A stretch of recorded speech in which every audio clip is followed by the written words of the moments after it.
Good morning, everybody. This is Diggs. It's another beautiful Wednesday morning out here in the Pacific Northwest. And by the time you're watching this, it'll probably be the afternoon, but I hope it's still good for you. Today, we're going to be talking about Tomb Raider. We're going to talk about all the details specific to her character. That'll be skills, stats, equipment, espers, etc. And then we'll dig into kind of how viable she'll be in the actual meta. Let's go ahead and dig in. If you guys are wanting to catch me on the Justin and Friends stream as well, I will be on it 6 o'clock p.m. PST tonight. That'll be close to the time this video is released. So I will put the link down in the description down below. But let's talk about Lara Croft. You might notice some images that are ripped up. That's just because WoTV doesn't have them fully uploaded yet. But Lara's backpack is going to be her TMR. HP 182, Agility 6, Accuracy 6, Evade 12. Pretty good. TMR skill gives range 1 for 3 turns, increases critical damage 35 for 3 turns for self. That's a pretty powerful self buff for Lara Croft. The question being though, will she actually use it in battle? Will it be viable? I'm gonna lean towards no. I actually think it's more likely that you'll be using like Tidus's boots or something on her, or some other TMR, or utilizing her buff that gives her AP and attack. So I'm not sure this will be used all the time. Her mastery ability gives HP 10%, water attack 15 for water allies. She gets a really nice missile resistance penetration 15% for self, and an additional evasion +5 for self as well. I did want to call out as well that we do have Diamond Coat coming in the near future as a raid reward, and it will give acquired AP up 30% for self and missile resistance penetration up 15 for self as well. This is pretty important as we're looking at gear synergies, like we'll talk about later on in this video, because Lara's weapons are also a little bit unique compared to, say, Ras Abilities.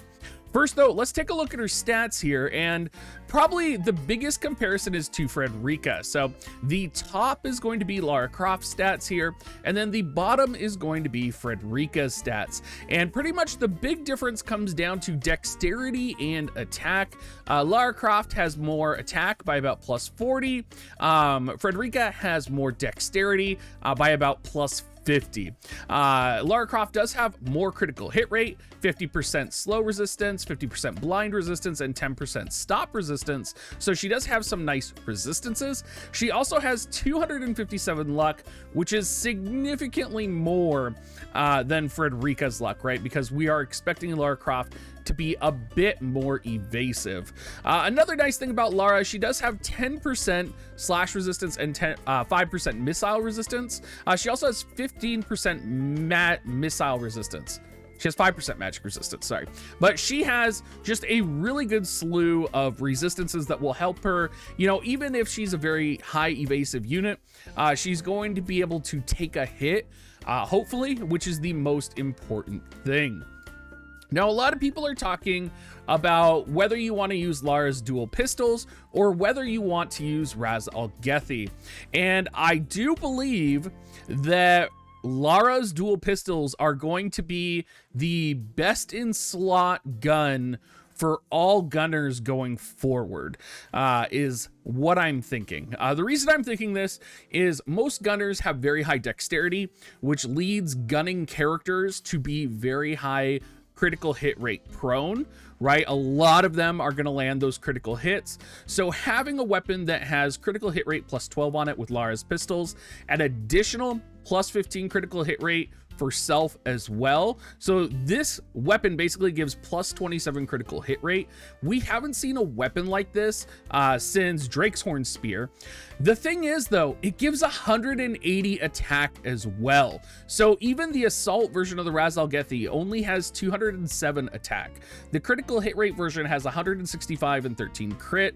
So Lara's dual pistols are actually going to be a very powerful weapon. They do have agility -3 on them, which is a little unfortunate, but I genuinely think this will out damage the majority of situations where you're running gunner characters, probably out damage almost Ras Abilities completely, because as long as you're guaranteeing to land that critical hit, your critical damage is going to be +20 right? And if you think like the other critical hit rate units or the other water gunner units or even just gunner units in general all have high dexterity, they're going to be critting.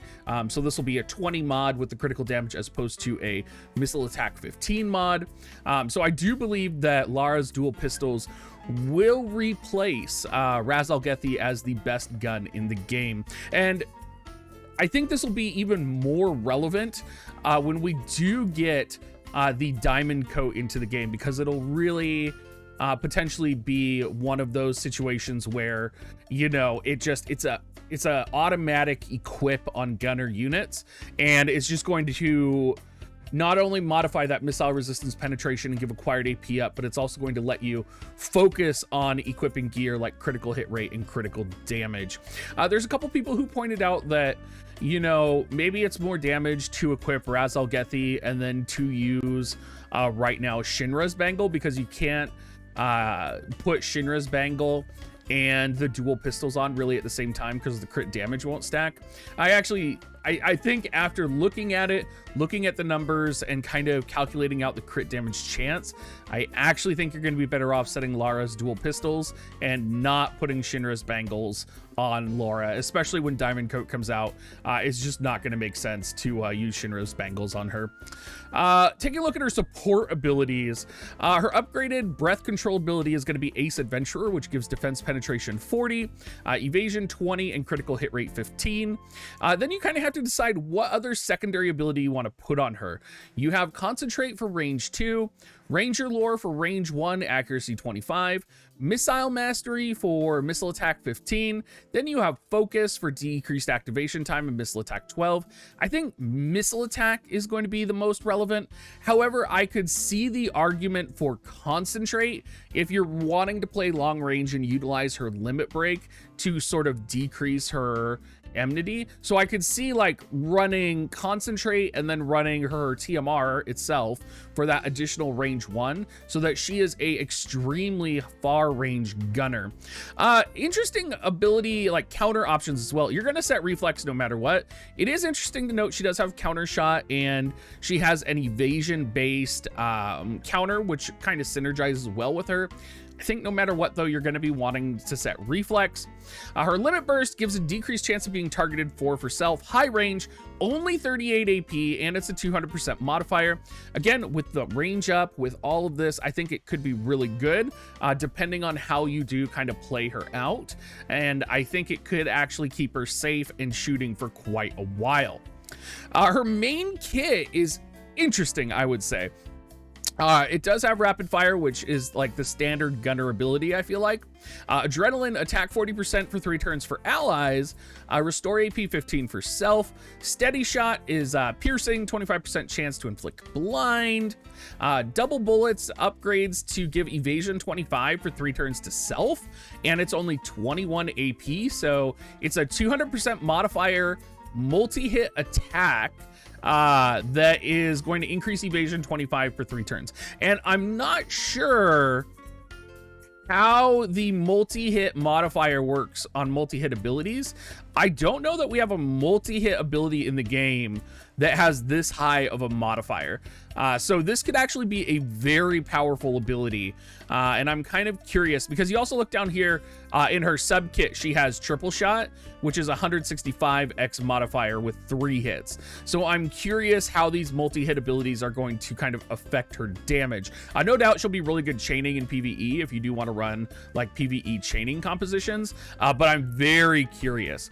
She also has true shot, which breaks barrier and restores 10 AP when she's critting, 165x modifier, and then she has Deadeye, which increases missile resistance penetration 30 for 3 turns to self and deals 165% damage. Now keep in mind she does have initially 15% missile resistance penetration. This would put her at 45 missile resistance penetration.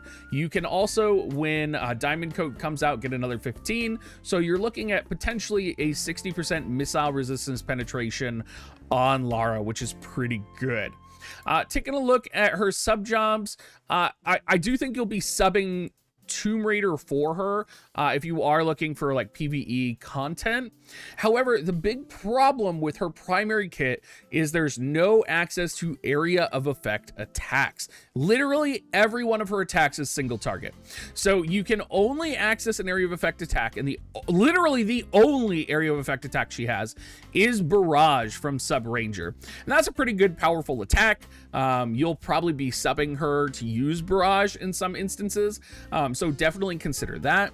You may also be using her Sub Gunner to use Council, which is a critical hit rate 42 buff for allies. It also gives you Vital Shot, which gives an enhanced critical hit rate chance, 165x modifier, and knockback on the opponent. And you have Sidewinder. So pretty much you can go anywhere with her. Any of her sub jobs are going to be viable. It's just going to really depend on the content that you're running and how you wish to utilize her. Now, we do have one more slide here, and I do want to talk about Espers. I want to talk about her critical hit rate breakdown. Pretty much for Espers, Kraken, Odin, Tetrasylphid, and Coral. Kraken is probably going to be the best. It gives a 40 mod because it has crit damage. So you're going to equip Kraken if it's based off of if you're going like a critical hit rate build.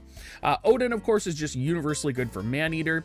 The problem with Lara Croft, though, is there's no water missile-based Esper for her. So you're either going to have to go missile attack, or you're going to have to go Maneater, or you're going to have to go critical damage with water attack from Kraken, which gives her the best mod. And of course, this, you know, if you're planning on running her with Tidus, this is going to kind of interrupt that.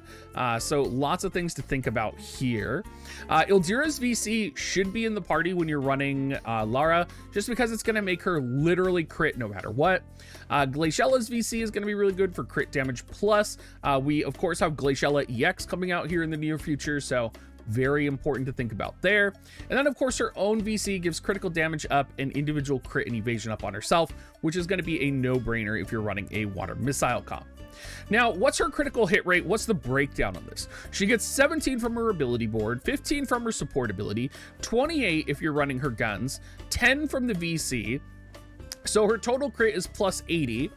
Her total crit from her base dexterity is 84.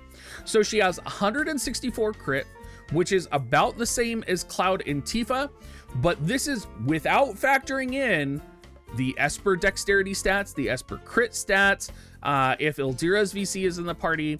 If you're equipping her own VC, which I did include the plus 10 crit, there is like plus 53 dexterity I didn't factor into it. So basically, she's going to be one of the highest critical hit rate units in the game.